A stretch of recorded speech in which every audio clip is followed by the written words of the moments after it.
Alright, today we are using the C64 Maxi, and we're going to use it in VIC-20 mode today. The 64 Mini won't do a VIC-20 mode, I don't believe, but the Maxi will. So that's what we're doing today. When you download these ROMs, you will have to make a slight change to them depending on where you got them at. And let me show you the one we're looking at today. I'm going to pull up Radar Rat Race. And if you look right there, there's the ROM name there that we've selected out of the menu. But if you look down after we've mounted it by pressing the button, you can see it right here. And if you look at the end, there is an underscore MV, like Mike Victor. And what that does, that's a tag that tells the machine when you load this ROM, load it in VIC-20 mode. M is machine, V is VIC. If you wanted a ROM to come up in 64 mode, you'd put M6 on it. If you were switching back and forth between the two, normally if you're just running 64 games off of this machine, you wouldn't even have to put a tag on it at all. There's also other tags like if you wanted to add additional memory to it, add an REU, a RAM expansion unit onto it, you can add those tags on there as well, and also let it know how much extra RAM to add with that.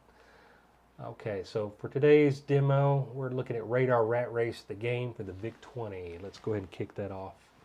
So I'm using one of these controllers. I don't care for the one that came with it. It was good at first, but now it isn't. It sticks a lot, so we're going to use this one.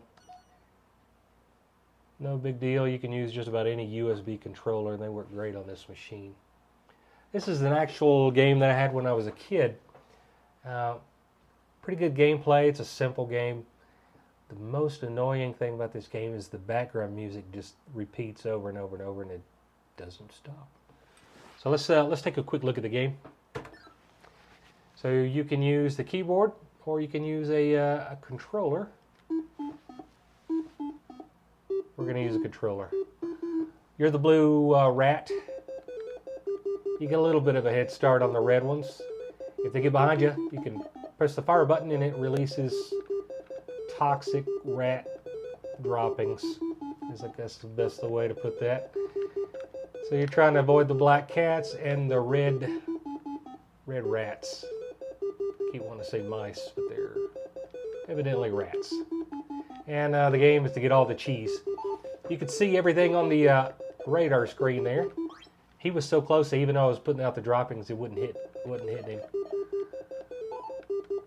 Okay. So you can kind of use your radar and see where all your enemies are and where your next cheese is that you need to get. Gotcha. I see one on the radar up here, so let's go this way. That's a 2 times. Huh, sometimes a controller makes a little squirrely.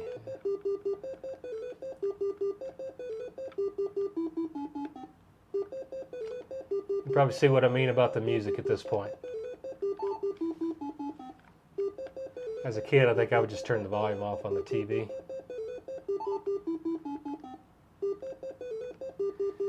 So if you're wondering what the purpose of this video is, just to show the game, what it looks like. If you're wondering what the VIC-20 game looked like versus the Commodore 64, well, this is the VIC-20 version.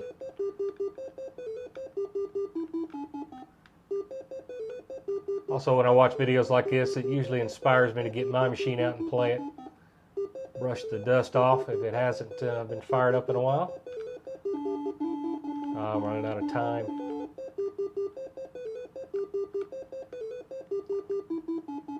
So maybe it'll do the same for you. If you've got an old machine, it doesn't matter what kind it is. Get it out, use it. Eek. Alright, I'll just end the video there. Enough of that. And this has been Radar Rat Race, the VIC-20 version.